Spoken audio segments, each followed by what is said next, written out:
So the second speaker tonight moved me pretty darn close to tears when I met her and heard her story.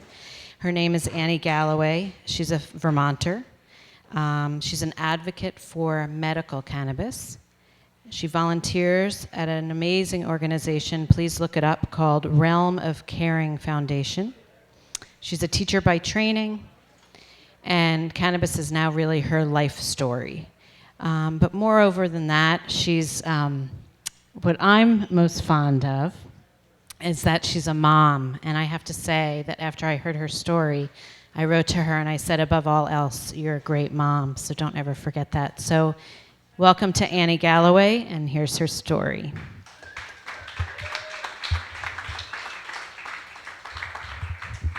Thank you. Thank you so much for coming out tonight and being here. And I just am really honored to be able to share this story and hopefully share the knowledge and wisdom that I've learned in the past couple years. Just going to come back here a little bit. Am I in the light? So I've called my talk Lessons I Learned in Colorado, Journey of Hope and Healing. And I'm a parent of a child who's suffered with intractable epilepsy. And it's something that is an extremely challenging thing to witness your child living through. I was really motivated to move out to Colorado because of the hope that I was feeling of finding something that could really heal my daughter. I felt so frustrated, after going to multiple neurologists and four different hospitals. We just weren't finding any kind of solution. They kept prescribing these pharmaceuticals that would just make her sick in other ways. So then we were having additional conditions to have to cope with. So when I decided to go out there, I had heard of Paige Figge, who some of you have probably heard of, and her daughter Charlotte, and felt very motivated to go out there. Paige actually came here to speak. I don't know if anyone got to hear when she came out in 2013, but soon after that, when I spoke to her, she was like, "Come now, Annie. There's no waiting list right now. If you get out here, you can help your daughter as soon as possible." So that's what really brought me out to Colorado. For some children, like Charlie, that Charlotte's Web is named after, the healing was immediate. And for some children, it takes a lot longer for them to feel the benefits of cannabis. So with hope in our hearts, we joined hundreds of families who became medical refugees seeking a cure for their children's illnesses, many with seizures, but many with other conditions. Many of us have family and friends who are suffering with conditions that impact our daily lives. It's very difficult to explain the challenges that come with living with this type of reality. To visit doctor after doctor who have no real solutions for healing your child, the current health system to help your loved one is to try a whole slew of pharmaceuticals causing terrible side effects and little relief to their suffering. Some of the side effects of these drugs are loss of appetite, weight gain or weight loss, interference with nutrient absorption, decreased energy, depression, and even increase in seizures. In Colorado, I learned that cannabis is medicine. My perception of what marijuana is was completely changed by my experiences there. I had only known it as pot and something that you guys probably know, to use in a recreational and fun way in my college days. I never understood its therapeutic properties until the year we spent in Colorado.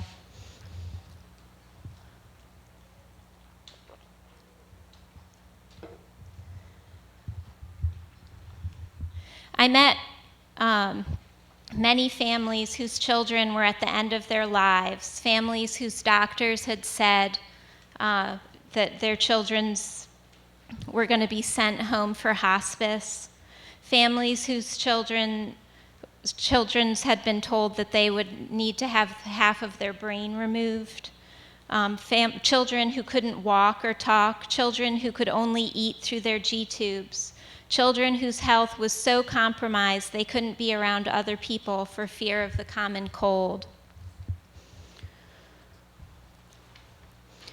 Cannabis has changed the lives of many families. When your child is not well, your world that you know gets smaller and smaller. I became part of a world I never knew existed. Coming to Colorado, our community grew with our hope for healing. With cannabis, these children began to heal, and they had less seizures, and for some, no seizures at all. Their appetite returned, and they began to gain weight and grow.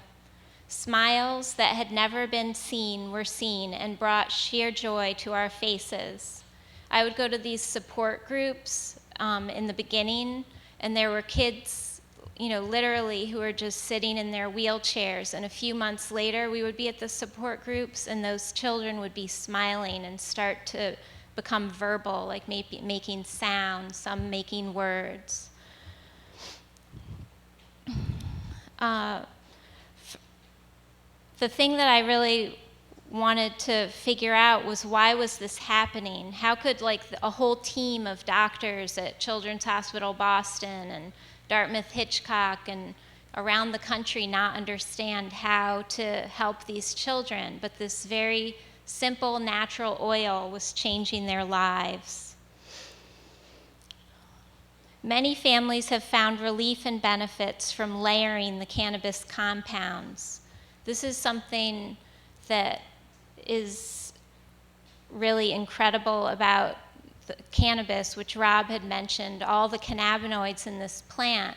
The CBD is an incredible one because there's no psychoactive effects, so the kids aren't getting high, but also like raw forms of cannabis, the THCA is another great option for children or younger people that wouldn't be detrimental to your systems. We realized as a community that we needed each other for support, guidance, protection, and advocacy. We were pioneering this medical breakthrough with each other and the support of local experts and doctors who are willing to take a risk on our families. I imagine, like you, I was wondering, why is this helping our children? Why is this having such a profound effect on their health? Is it a miracle? How can this be real? I began researching and learning more and more about cannabis, cannabinoids, the terpenes, and the process for making medicine, and the endocannabinoid system. For me, this was the most surprising discovery. I had no idea that I had an endocannabinoid system. What did it do? Why had I never heard about it before?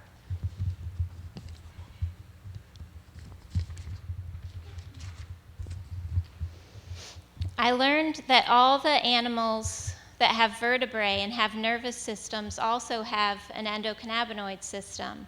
Our bodies naturally produce endocannabinoids, in part with the help of omega-3 fatty acids. They are found in breast milk and help to protect and nourish newborn babies, their nervous systems, autoimmune systems.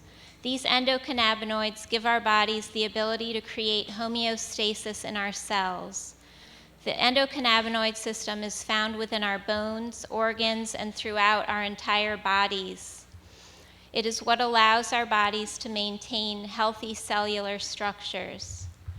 The website Normal has a really great introduction to the endocannabinoid system that I would encourage everyone to check out and read.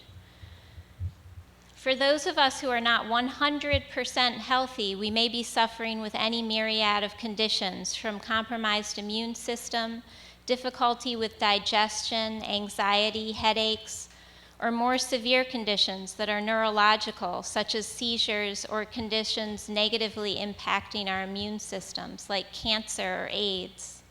We may have depleted systems that need to find balance in order to be healthy. An abundance of cannabinoids can be found in cannabis. These are a resource for our health. If we can understand them, we can learn how to produce medicine and supplements that will heal many people in Vermont and around the country. Cannabis is medicine. It can be for the very ill or a supplement for those with less severe conditions. Some have said that there is a strain or blend of cannabinoids that could benefit each of us in maintaining our health. In Colorado, I learned that medicine made from cannabis actually has positive side effects.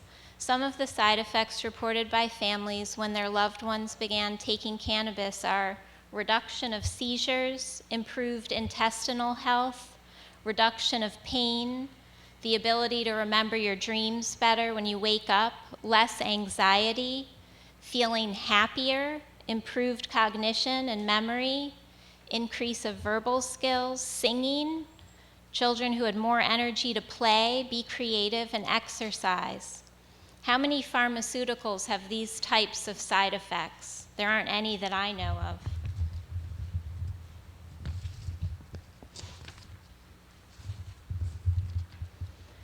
I wish in Vermont that the qualifying conditions would be expanded to include more conditions that are debilitating, like PTSD, anxiety, depression, migraines, chronic pain, sleep disorders, eating disorders, and addiction to opiates. One of the things that was really fascinating, just observing my daughter and other children, is one of the drugs that helps stop a seizure are benzos, benzodiazepine. And that is a really addictive pharmaceutical that's very challenging to come off of. But actually the THC, and increasing the THC in my daughter's daily dose when she was weaning off of those medicines helped her to come off of them. So that's something that really needs to be researched in relation to addiction. You may be thinking there just isn't enough research. These stories are anecdotal. How can I know this is real? There is more and more research happening about medical cannabis use around the globe. The anecdotal wisdom I have learned to trust because I have witnessed it with my own eyes. Not only the children in Colorado, but adults who have benefited in Colorado, Vermont, and New England. Friends I have met on Facebook who have shared their healing journeys with cannabis. This plant has remarkable healing potential. My wish is for Vermont in its legalization efforts to integrate the knowledge of the medicinal use of cannabis with its laws and industry practices regarding the plant. To simply make this recreational may be a loss to our state's overall health and well-being. Some of us have held or continue to hold perceptions of cannabis as something that is dangerous for our health and bad for our society. We were taught that there is a war on this plant. We were taught to call it pot, weed, reefer.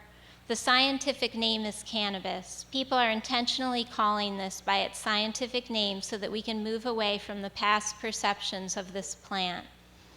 It is possible for cannabis to be detrimental to a person. Some of us are concerned about THC and the developing brain. It is true that high THC strains have been developing since the 70s, just like Judy was talking about. Some of these strains can be dangerous, so it's something that you need to think about. Over the past 40 years, cannabis has been grown to have higher concentrations. If we know this, we can also grow strains that are equal ratio or lower ratios of THC.